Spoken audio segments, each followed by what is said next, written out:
Sodera, o que é isso aí, Sodera? Que você está aqui, segurando na sua mão direita. Pré-histórica do jornalismo. Isso aqui é uma lauda, aqui as 20 linhas, é uma lauda do jornalismo, uma lauda do Notícias Populares, tá? Você escrevia em 20 linhas, numa máquina de escrever, aqui no caso era uma máquina de escrever chamada da marca Royal. Aqui você tem as retrancas.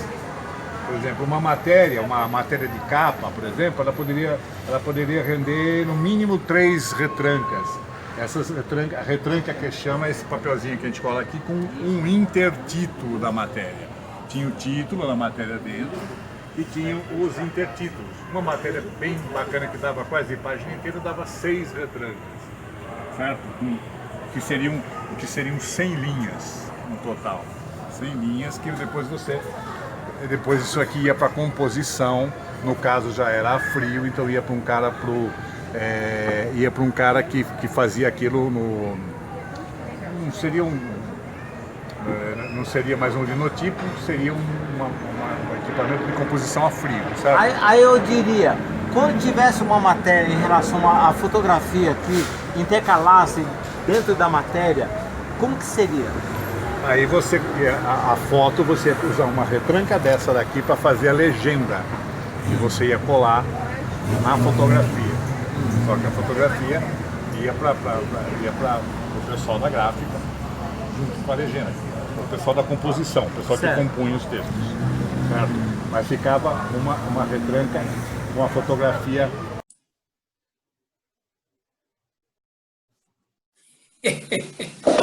Antônio Marcos Sodera. E Sodera, hein?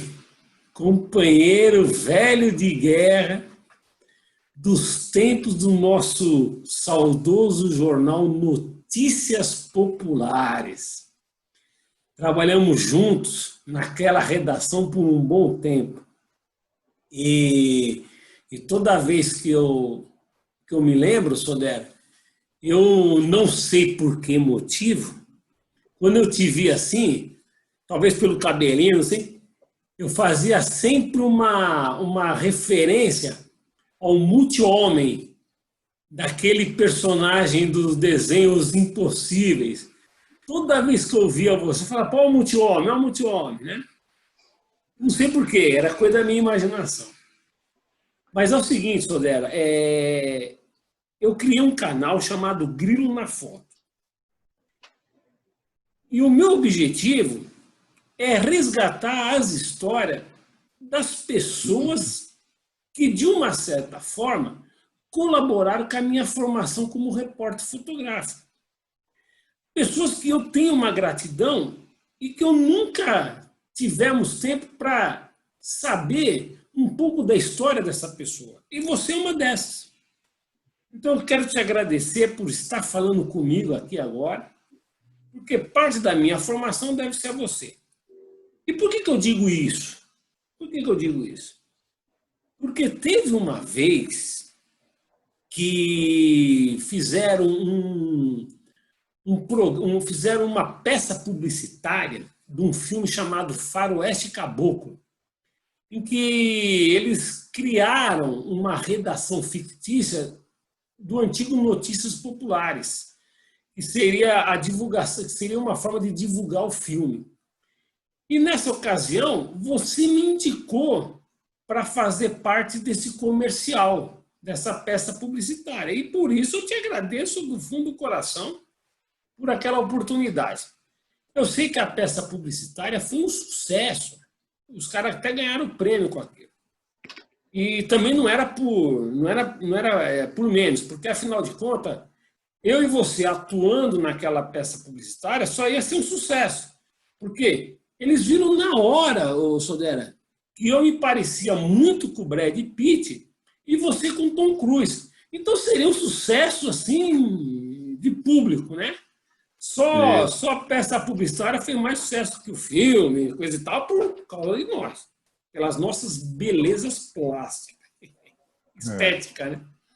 Agora, Sodera, eu te agradeço bastante por ter aceitado. E assim, a gente trabalhou muito no Jornal Notícias Populares, respiramos aquele ar daquela redação, os desafios e coisa e tal. Agora, sim, você é de Boituva.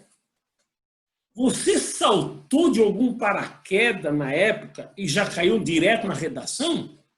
Ou como é que foi a sua história, o Sodera? Bom, Zé Luiz, primeiramente eu quero agradecer você por ter me selecionado e agradecer as suas palavras e dizer que o aprendizado é mútuo. Eu aprendi muito com você também, como é uma troca muito grande, né? A redação de jornal era, né, pelo menos uma grande troca, né? A gente era tudo feito na base do companheirismo. Mas, apesar de ter nascido e ter até vivido um tempo já como profissional na capital do paraquedismo, né, Boituva, eu não caí na redação de paraquedas, não. Foi um árduo caminho que começou bem cedo, né? Começou aí lá pelos meus 9, 10 anos, eu estava no Grupo Escolar Coronel José Campos de Arruda Botelho, e aí tinha um diretor da escola, o Zé Lito, e me encomendavam uns textos, né? Claro, eram uns textos cívicos, coisas e tal, para o jornal que ele criou para o grupo escolar, que se chamava O Periquito, talvez porque o diretor fosse palmeirense, né? Então, era feito no mimeógrafo, né? Aí, nessa mesma época, eu tinha, acho que em 68, mais ou menos, eu tinha 10 anos de idade, e aí tinha o jornal Folha de Boituva, feito na tipografia, né? Um jornal histórico na cidade, que trabalhou pela emancipação do município. E aí um dia o diretor, o meu pai lá engendraram que eu escrevesse um texto que saiu na primeira página da Folha de Boituva, garoto do 4º ano primário saúda o prefeito eleito. É um prefeito que veio, chamava-se José Eurico Ferriello, e ele veio assim com uma proposta de conciliação, que a cidade vivia em pé de guerra, era, digamos assim, essa beligerância que existe hoje era fichinha perto daquela que a gente tinha em Boituva, entendeu? E eu comecei assim. Aí, passado algum tempo, eu já estava até no colégio, né? Em 1973, por aí, bateram na minha porta, indicado também por esse diretor, do Zé Lito, o diretor do grupo escolar. Veio o pessoal do Diário de Sorocaba me contatar se eu queria ser correspondente, né? Aí o vírus me atacou mesmo, né? Eu comecei a escrever. Com 16 anos, você já foi procurado para ser um repórter? Correspondente em Boituva, do jornal Diário de Sorocaba, um jornal diário. Eu recebia as resmas de papel, o envelope. Aí, Sorocaba é a principal cidade da região. Hoje em dia, Sorocaba é a sede de uma região metropolitana, né? E aí eu escrevia à mão e mandava, punha no envelope, e um ônibus da minha empresa local levava. E eles pegavam um malote e levavam para a redação, né? Mas isso de escrever à mão não durou muito tempo, não. Passou um dia um vendedor na minha porta vendendo eu digo que é a precursora do notebook, né? A Olivetti Lettera 22. Aí meu pai chegou e falou da assim, época. Tecnologia. Aí meu pai chegou e falou assim, olha, se você bancar as prestações, eu dou a entrada. Negócio feito, porque eu já ganhava, eu acho que eu ganhava o equivalente a um salário mínimo. Caramba, na época para ser correspondente do jornal. E aí comprei a máquina, fiz um curso de datilografia. Né, ASDFGCLKJH. Isso, que me permite hoje escrever sem olhar para o teclado, certo? Né? E porque isso não mudou, né? E aí eu lembro que fiz o curso de datilografia, quando chegou na hora de fazer ofício, coisa e tal, né? A mulher lá, a instrutora, chegou para mim. Não, eu cheguei e falei assim, olha, bom, agora eu tô bom já para escrever. Aí ela falou assim, mas agora que eu ia ensinar ofício, tá, não sei o quê. Eu falei, não, mas eu quero terminar por aqui, porque eu só queria aprender a escrever. O resto, ofício, essas coisas, tem modelo. Coitada, ela ficou tão decepcionada que ela queria mais, pelo menos uns 2 meses de aula, né? Coisa e tal, mas Já rompeu ali e já foi para cima. foi para cima. E depois, em pouco tempo, eu estava fazendo 3 cidades. Eu fazia Boituva, fazia uma cidade vizinha chamada Iperó e a cidade de Serquilho, que eu chamava a região do IBC, Iperó, Boituva e Serquilho. E foi assim que aí o jornalismo entrou de vez na minha vida mesmo. Eu não tinha uma coisa impressionante, por exemplo, eu não tinha nem carteira de identidade, mas eu frequentava tudo quanto é lugar, tudo quanto é baile, festa, e eu ia com uma carteirinha do jornal e uma carteirinha da Associação Sorocabana de Imprensa, com um aviso bem maravilhoso em cima, assim, respeitem a missão do profissional. Caramba, Sodera, que ótimo isso. Foi aí, quer dizer, no jornal, o Folha de Boituva também foi importante, né? No jornal feito na tipografia, o cara fazia um jornal de cada vez.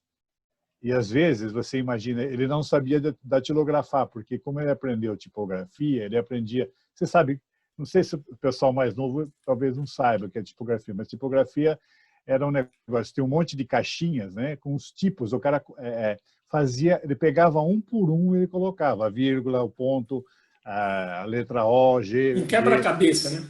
Era um quebra-cabeça, né? Tanto que quando, assim, na parte... Quando havia alguma coisa policialesca, naquelas coisas de governo, briga, coisa e tal, o pessoal empastelava o jornal. Quer empastelar o jornal? Chegar lá, jogar todos aqueles tipos no chão. Você já imaginou organizar tudo aquilo? Que esse cara, por exemplo, ele falava comigo com cigarro no canto da boca, escrevendo, conversando comigo e fazendo o texto. E às vezes ele fazia o texto dele assim, né? A prática dele era fantástica. A prática dele. E depois era uma impressora chamada Minerva, né? Eu diria que é Minerva, porque era uma página cada vez impressa. Você imprimia uma página, depois se virava para um lado. Então, o jornal, geralmente, ele tinha 4 páginas, né? Porque era o mais simples possível, né?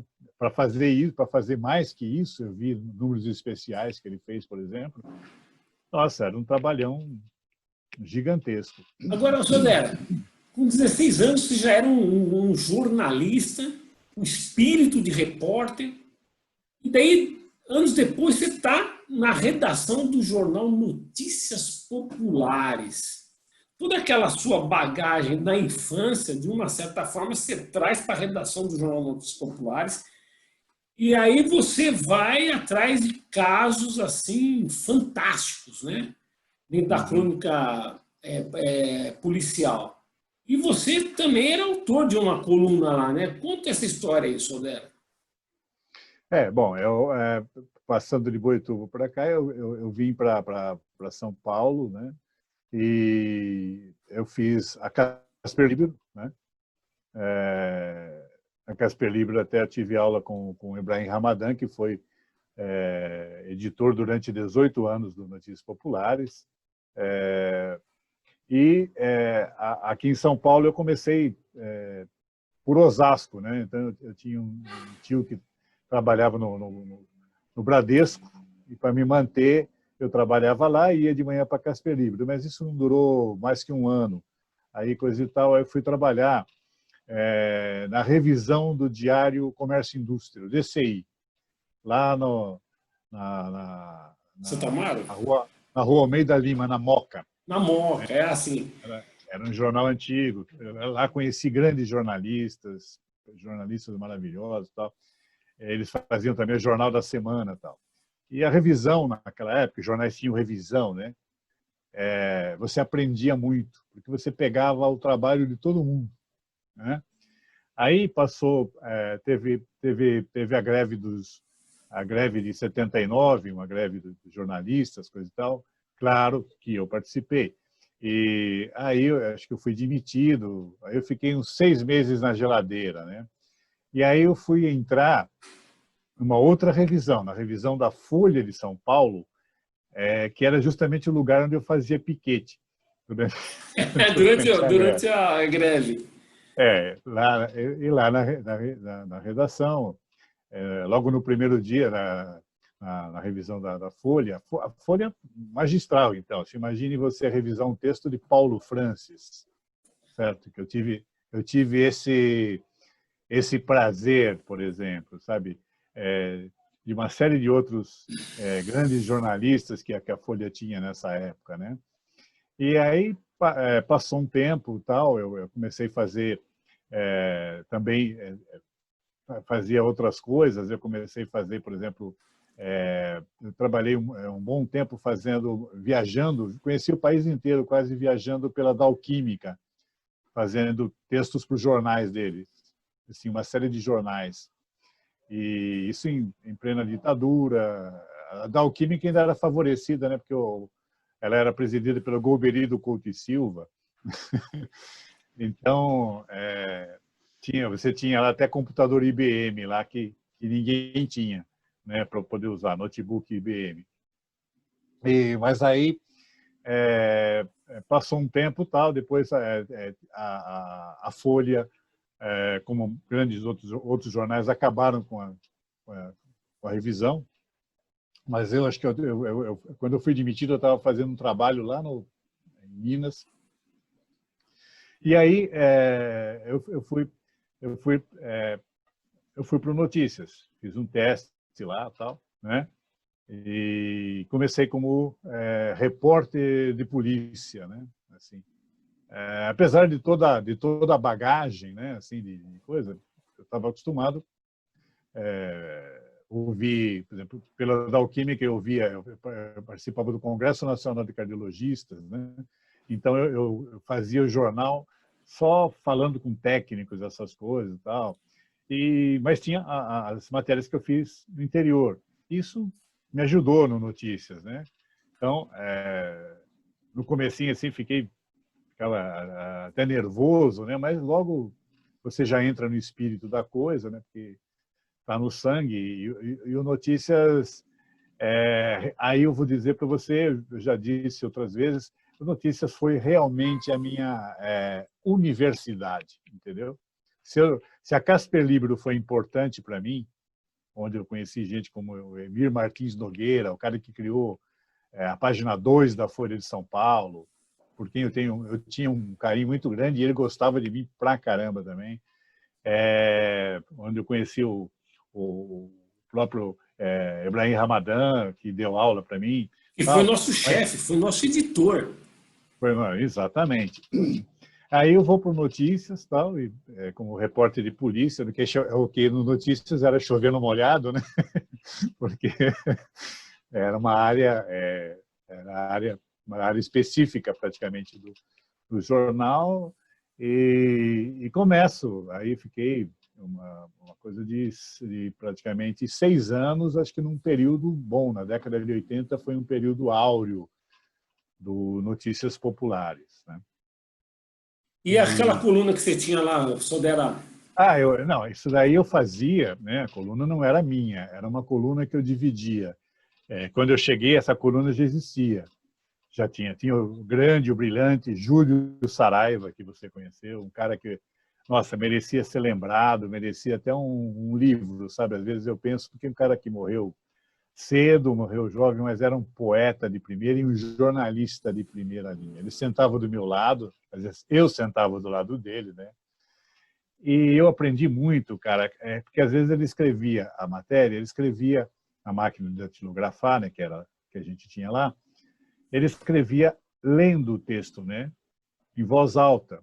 Então eu aprendi todo aquele lance das frases curtas, porque jornalismo, como acho que até toda comunicação escrita, você não pode ficar com frases longas, coisa e tal. Então eu aprendi o lance das frases curtas, sabe? daquela coisa de você pegar aquilo que é mais atraente na história, né? Porque você foi comigo, né? Nós fomos em ambientes, né, incríveis às vezes, né? Cenários de crime, coisa e tal. E era E você só roubada, né? só Não tinha, roubado, era só desafio. Não não tinha coisa era, assim legal, era só. não era coluna social, era, era o lance de participar. Mas só para terminar a história da coluna, né, chamava-se Histórias da Boca. Então tinha um revezamento, isso daí. E eu comecei a fazer, então eu revezava, e no começo era por capítulos. E guardadas as devidas proporções, aquilo tinha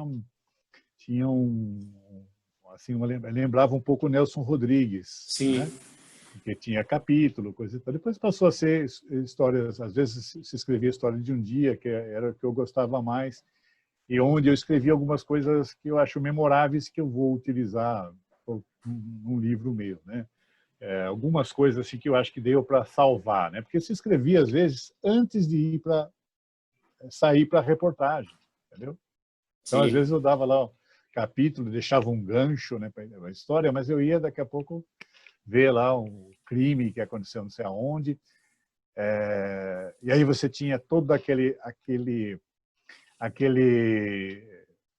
né, aquela falta de tecnologia que tinha na época, então você não tinha celular, você não tinha nada, você tinha que falar as coisas pelo orelhão, Levar as né? fichas, aquele maço de Levar a ficha, né? ficha ou ligar, o famoso ligar a cobrar, né?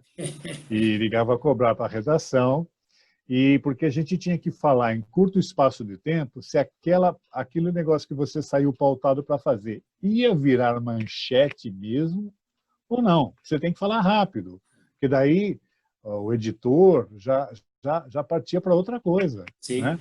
Não, e o que você Trazia está falando, e só fazendo um parênteses, o que você está falando tem fundamento, porque eu passei muitas vezes isso também. Então, às vezes, no meio de uma chuva, às vezes, no meio de uma confusão toda, eu ligava para o Vital, que era o nosso editor de polícia, direto, né? e já direto ligação a cobrar, Manuel Vital. ou então no orelhão, eu ligava e falava, Vital, ó, eu já tenho a foto horizontal. Eu não precisava nem entrar em detalhes, porque lá do outro lado ele já sabia que a missão tinha sido cumprida, né? Então a gente não podia perder muito tempo e voltar o mais rápido possível, né? E nisso, quando a gente chegava, eles já tinham reservado espaço, né? E sabiam que a história era boa mesmo, né? Porque quando você ligava, ou qualquer um ligava, sabia que tinha virado, né? Legal isso, né?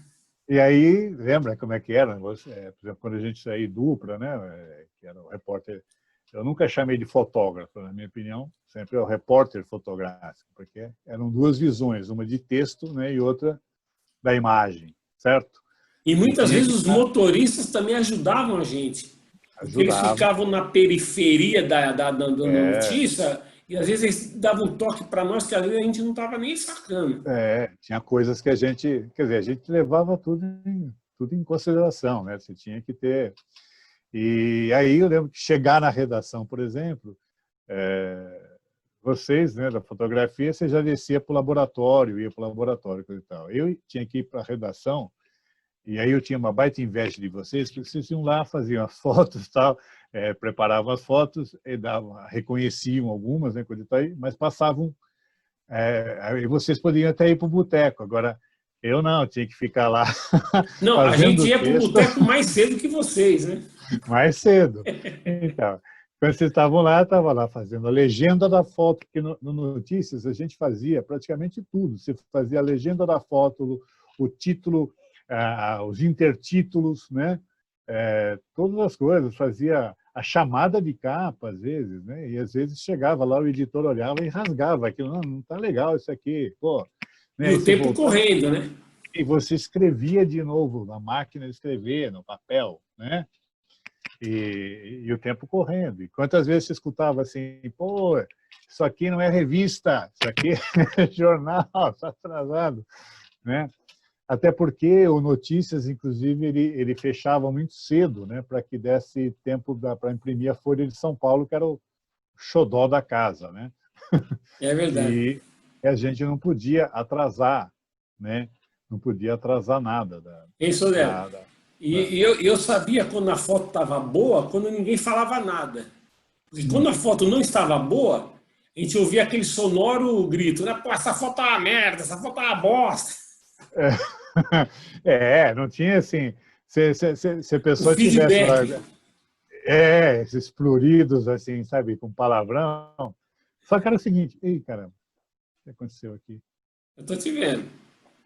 Ué, mas aqui mudou aqui, não sei o que aconteceu aqui. Ah, entrou um. Ih, caramba. O que Mas eu tô te vendo, tá gravando o que nós estamos falando, de boa. Então, aí o lance é que tinha esses, como é que chama? Tinha o feedback de todo lado, não tinha feedback você tinha que ver também, por exemplo, na redação, os contínuos, né, davam uma força para a gente nas coisas, né? Às vezes você tinha, o Notícias fazia isso, né? Às vezes pegava para escolher uma foto, né, por exemplo, né?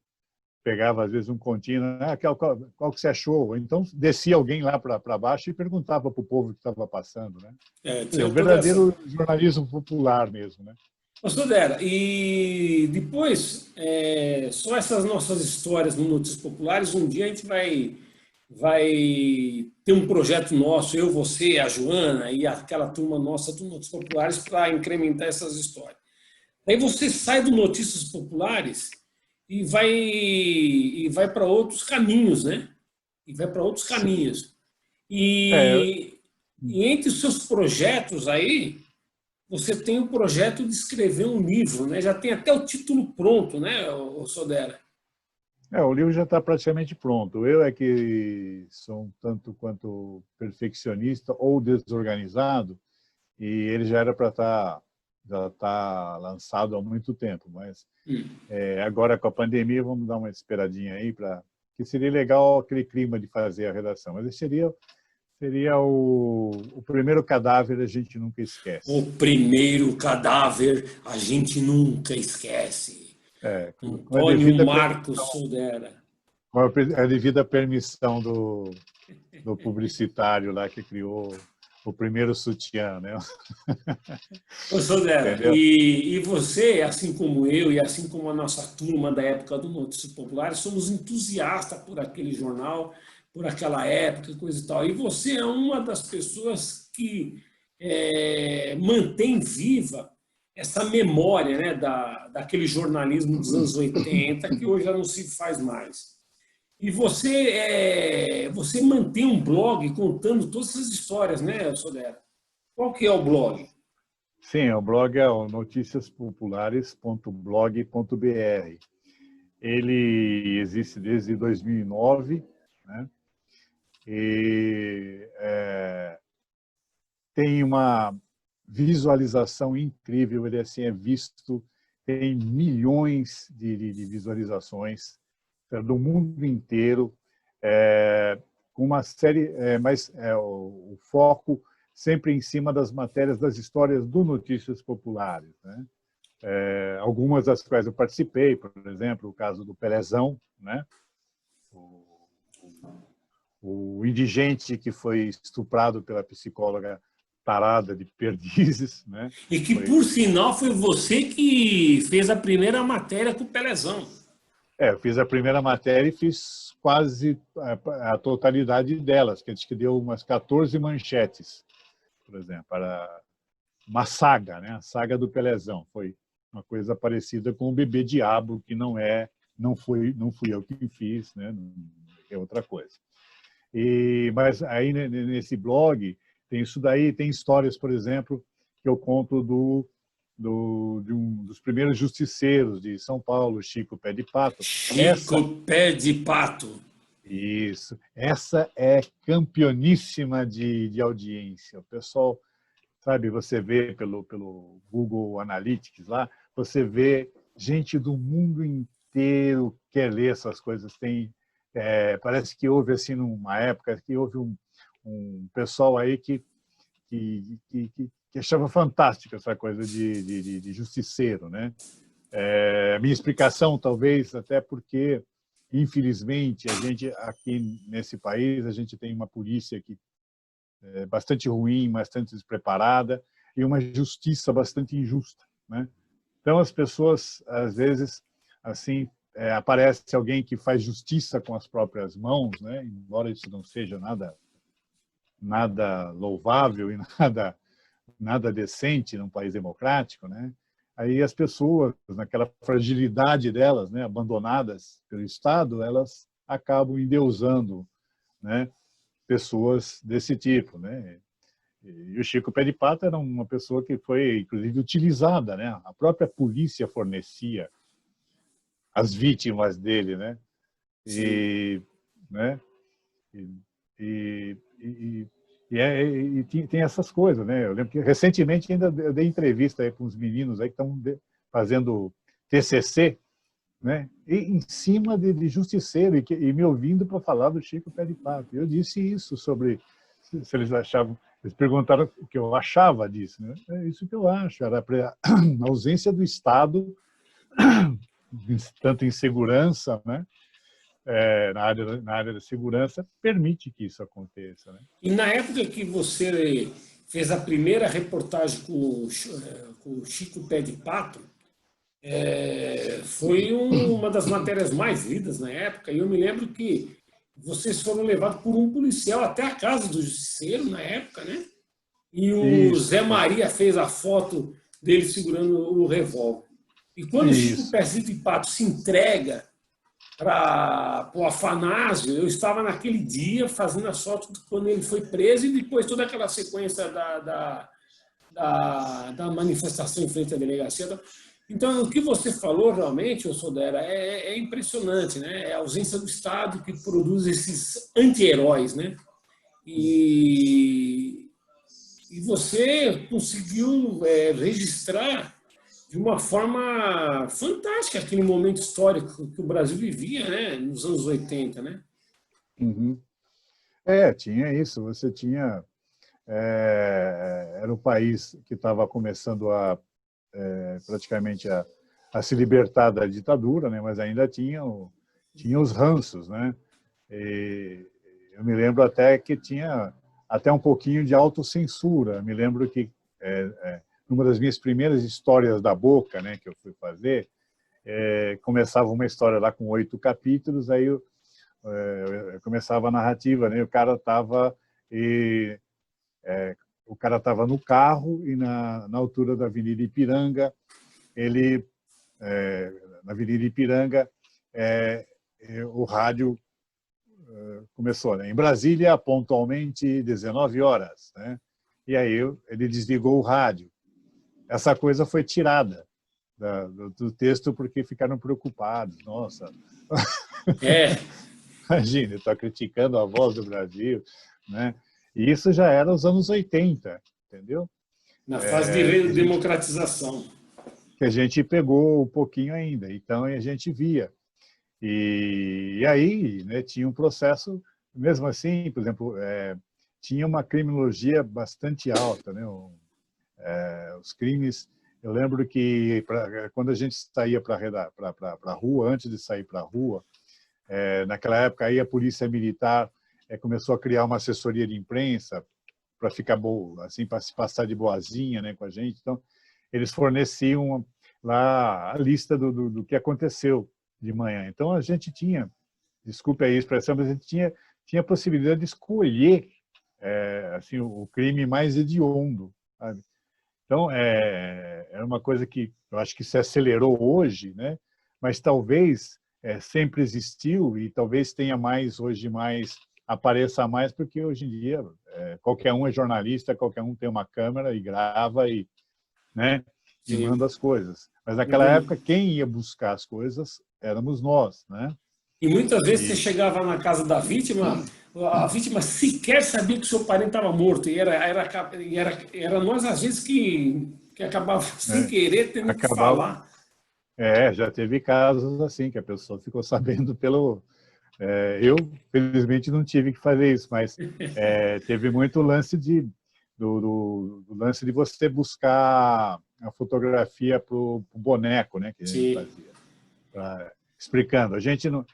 o Notícias Populares, apesar de ter aquela fama, espreme e sai sangue, mas chegou uma época, inteligentemente, o editor do jornal começou a variar. Então tinha as coisas, as notícias de artistas, coisa e tal, que o povo gostava, esporte, bastante esporte, e a economia trocada em miúdos, certo? E, né? A economia para o povão entender o que era, como a poupança funcionava, como que o governo sacaneava através dos planos que eles faziam, dos golpes de fim de ano, essas coisas todas.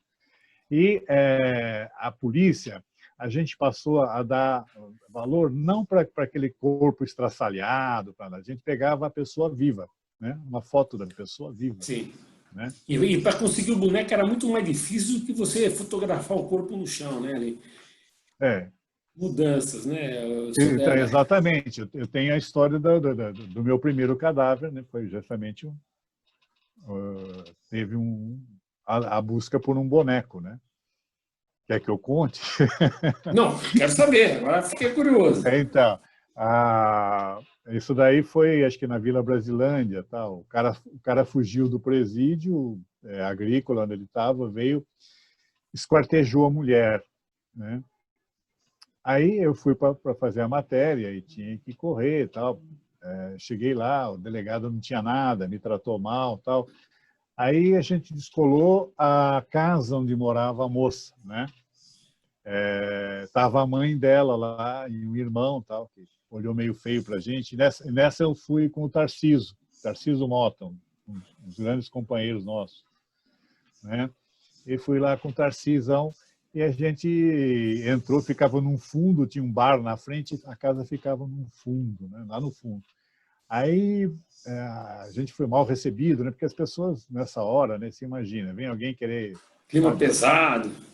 Aquele clima, a mulher tinha Hostil. sido esquartejada. Ficou uma semana embaixo da cama, né? E eu lembro que quando eu fui no local para tentar achar o boneco, o fedor, o cheiro era horrível, terrível. Então, fica impregnado na gente. Você fica, olha, é a pior coisa do mundo. Você leva um mês para sair o cheiro do nariz, viu? E aí a gente foi para a casa da mãe da moça, onde ela. Aí a mãe, eu perguntei, você não tem nenhum álbum de fotografia, alguma coisa? Aí a mulher me vem com uma foto dela na praia. Era uma moça bonita, 26 anos, ela está com um copo de cerveja, assim. Aí o jornal já foi sopa no mel, né? Já estava como é que chama? Notícia Popular já estava dando capa colorida, né? Estava dando fotos coloridas, né? E a foto da mulher era muito bonita. Aí o Tarcisão fez o boneco, que é fotografar a foto, né? E aí é chato, né? Porque ela perguntou, mas aí isso não vai sair só o rosto, né? Eu falei, vai. Só que saiu, claro, o corpo, toda a foto, porque a moça era muito bonita, né? Coisa e tal. Aí o monstro sai da cadeia para assassinar a Bela, tal, não sei o que lá, né? E rendeu, parece que então, esse praticamente foi o meu primeiro cadáver, assim, né? Depois vieram outros aí. Outras dezenas.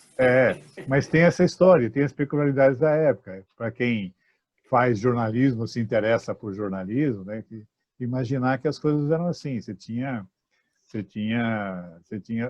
que improvisar muitas coisas, né? Você não tinha essa tecnologia fantástica. E tudo jogava contra, né, Sodera? Tudo jogava contra, né? O tempo, as pessoas não queriam falar com a gente, para convencer a pessoa a emprestar um documento naquele momento difícil, e o jornal querendo a notícia, e pessoas que não queriam que saísse a notícia, a gente librando tudo aquilo. E você que passou por tudo isso, Sodera, chegando nessa fase da nossa vida hoje, com a tecnologia que nós temos, com a facilidade que nós temos hoje de passar notícias, histórias, tá? Se você fosse hoje encontrar um jovem igual a você, com 16 anos, querendo entrar na área de jornalismo, que sugestão você daria para ele? Que conselho você passaria para esse jovem? Olha, em primeiro lugar, leia. mas leia muito. Principalmente grandes autores, coisas boas, né? Depois, estude bastante, né? Observe as coisas, tenha humildade, sabe? Não fique achando que você sabe tudo. Você sempre, a melhor virtude de um jornalista, e eu acho que eu traspassarei isso para outras coisas na vida também, é saber ouvir. Você tem que ouvir, sabe? Você tem que prestar atenção nos detalhes das coisas, né? E quando ouvir também uma notícia, ouvir os diversos lados, né?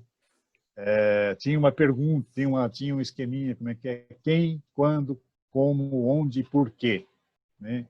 Eu acrescentei a esse tema, essas perguntas do jornalismo, a quem interessa. Porque, às vezes, você pode ser usado para alguma coisa, entendeu? Você vai ser usado para atingir alguém, para fazer alguém. Então, principalmente nos dias de hoje, com fake news, com 1000 coisas, se você escolher ser jornalista, certo? Você vai ter 1000 facilidades, mas você também tem toda esse problema das muitas informações. Então, seja diferente, procure ser muito bom mesmo, entendeu? Mas, para isso, você precisa de humildade, de leitura e de saber ouvir, de procurar, assim, ouvir todos os lados, porque todo mundo, de certa forma, tem alguma razão, entendeu? As coisas têm vários lados.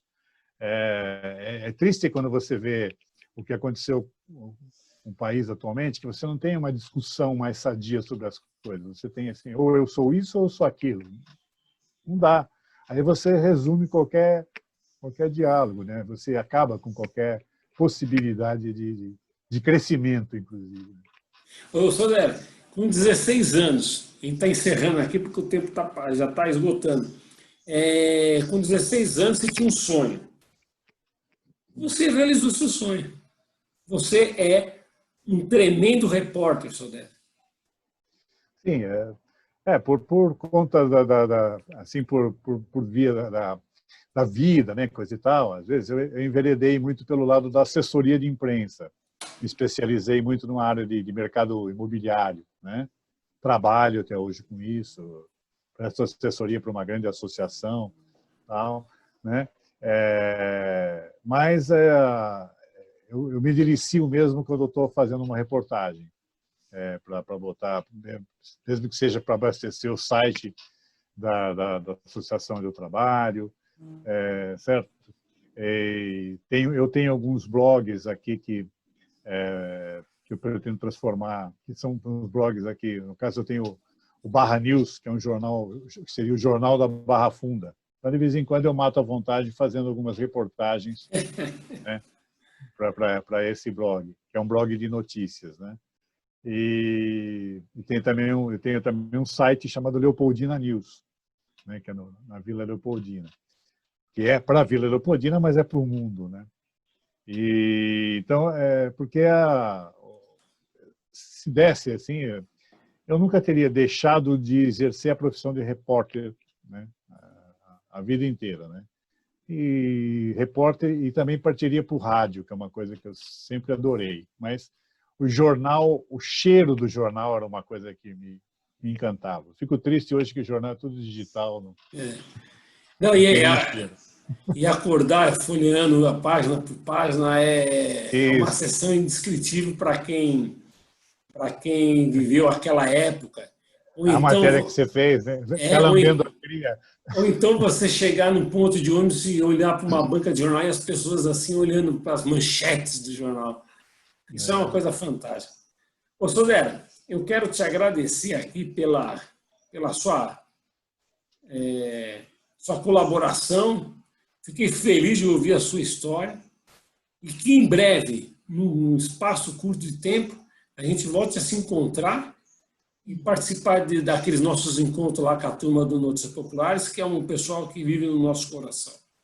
Sodré, Um beijo no seu coração e tamo junto. Para você também. Muito obrigado aí. E toca em frente esse projeto que está legal. É isso aí. Falou, Sodero!